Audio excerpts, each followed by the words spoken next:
प्यारे बच्चों, इस कहानी का नाम है मेम साहब सलाम। मेम साहब नहीं, साहब, मेम साहब सलाम। आज नन्ही अनायला की आंख जल्दी खुल गई थी।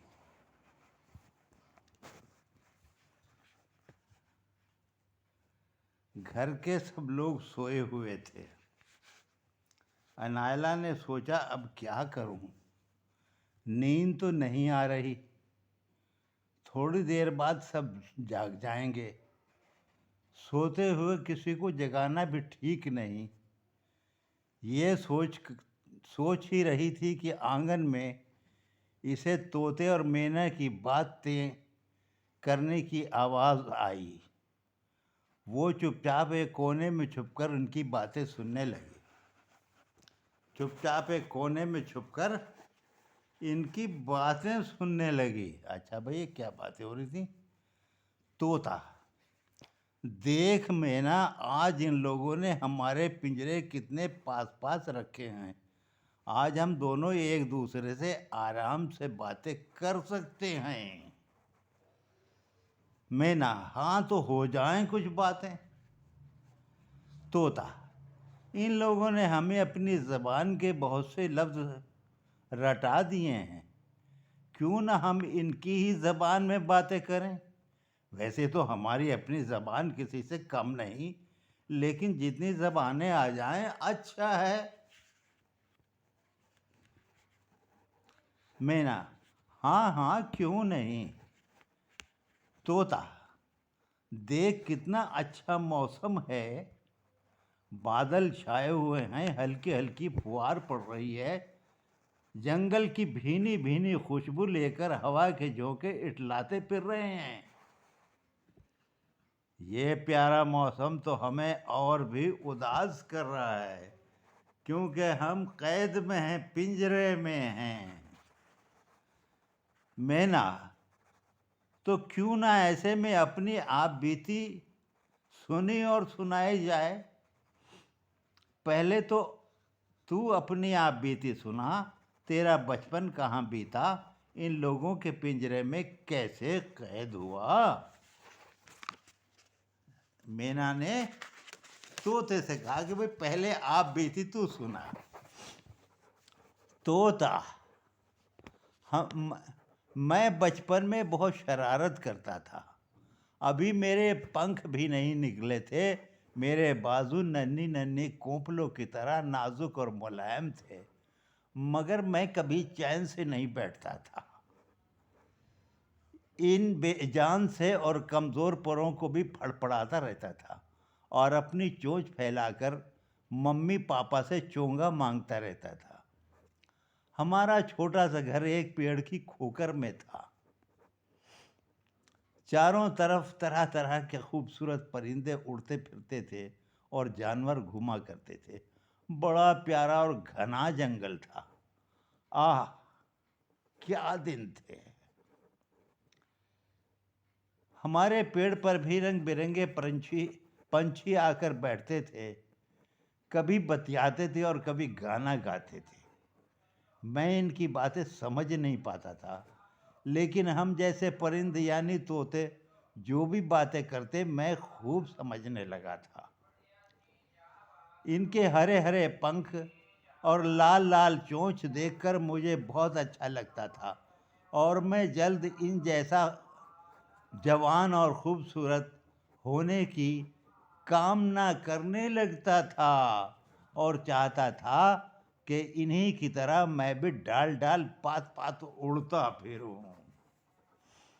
मेरे मम्मी पापा मेरा बहुत ध्यान रखते थे, क्योंकि मैं इनका इकलौता और लाडला बेटा था। वो जब भी कहीं से आते मेरे लिए ज़रूर कुछ ना कुछ लाते। मैं इन्हें देखते ही अपनी पर फड़ाने लगता और चोंच खोल देता था और वो मेरी चोंच में हरी मिर्च, दाल या फल का चोंगा देते थे। मैं वहीं बैठे बैठे तरह तरह की चीज़ों का मज़ा लेता रहता था। सचमुच माँ बाप कितने अच्छे होते हैं। जब भी मम्मी पापा कहीं चले जाते तो मैं अकेला रह जाता था। कभी कभी हमारे पेड़ पर बंदर आ जाया करता था।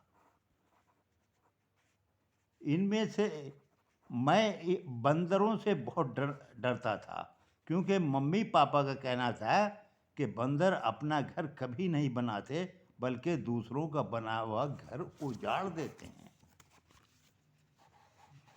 यूं ही वक्त गुजरता गया और मेरे पर निकलने लगे।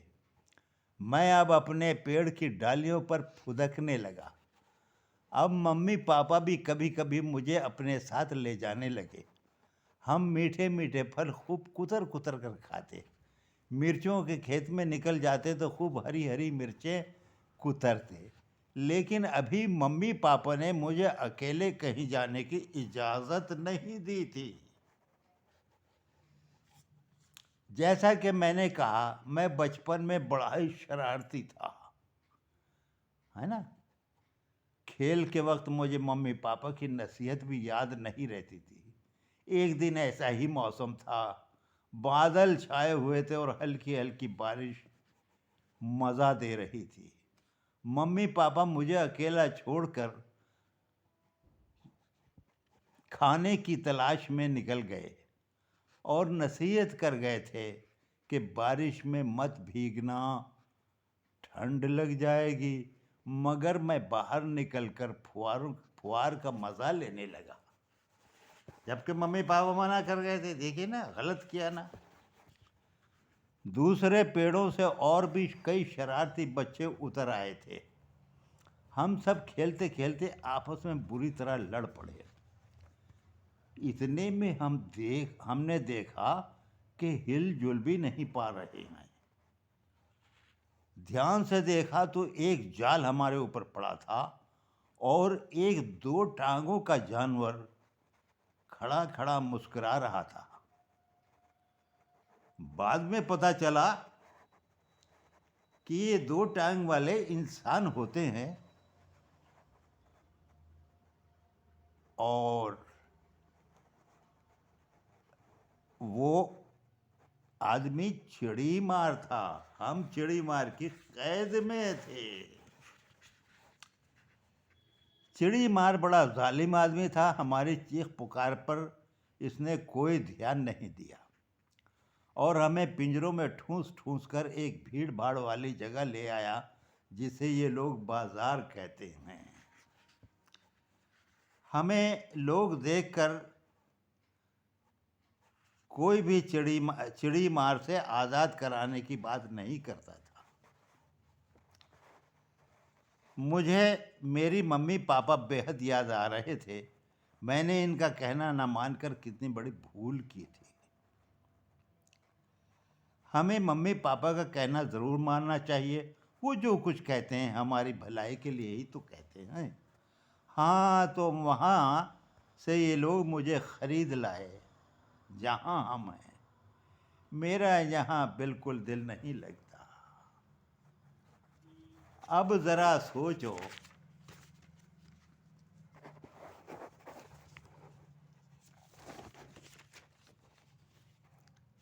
दिल भी कैसे लगे। हम खुली हवाओं और खुले जंगल में घूमने वाले हैं। हमें इन्होंने कैद कर लिया।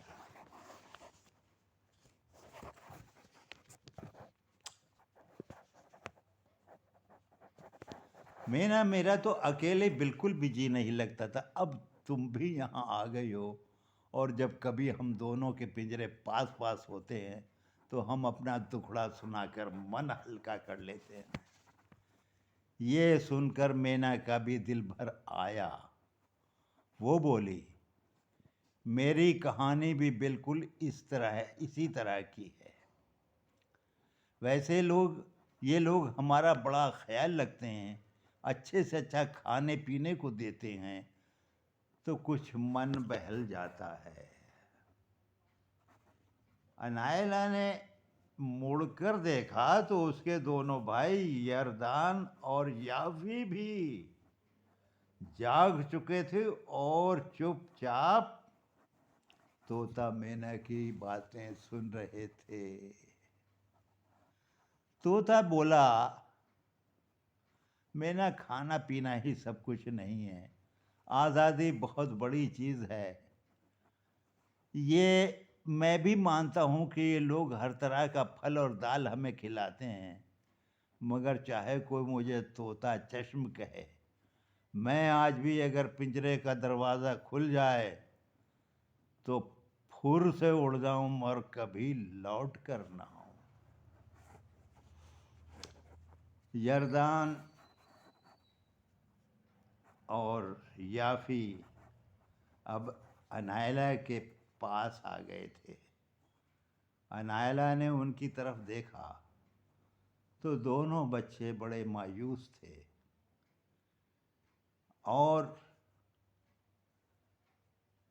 उनकी बातें, तोता मैना की बातें सुनकर उदास हो रहे थे। यरदान बोल ही उठा कि भला जब इनका यहाँ जी नहीं लगता, हमने इन्हें क्यों कैद में डाल रखा है। याफी छोटा वाला बच्चा है, उसको गुस्सा आ गया।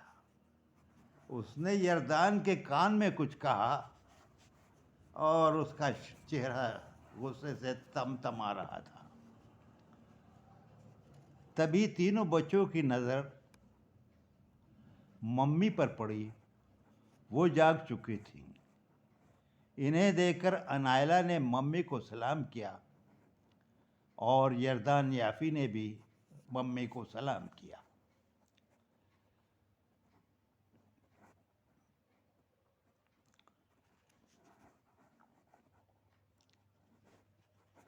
तीनों बच्चों ने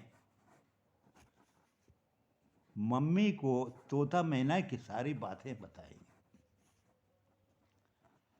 अनायला को भी इन पर बड़ा तरस आ रहा था। मम्मी जैसे ही तोता मैना के सामने आई, इन दोनों ने रटना शुरू कर दिया।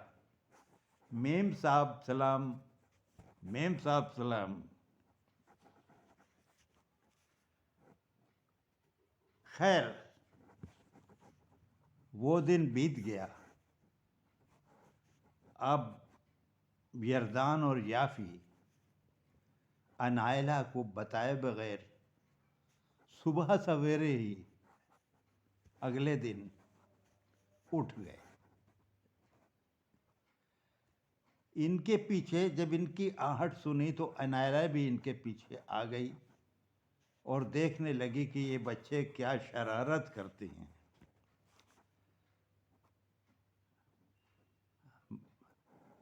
याफी को तो पहले ही गुस्सा बहुत आ रहा था। याफी ने चुपचाप दोनों पिंजरों के दरवाजे खोल दिए। अनायला ने कहा, मम्मी को बहुत गुस्सा आ जाएगा, सब नाराज होंगे। ये पापा खरीद कर लाए थे और बड़े अच्छे लगते हैं ये जब बातें करते हैं। याफी बोला, तुम्हें अच्छे लगते हैं? अगर किसी को कैद में डाल लो, वो अच्छे लगते हैं क्या? जैसे ही दोनों पिंजरे के दरवाजे एक साथ खोल दिए याफी ने।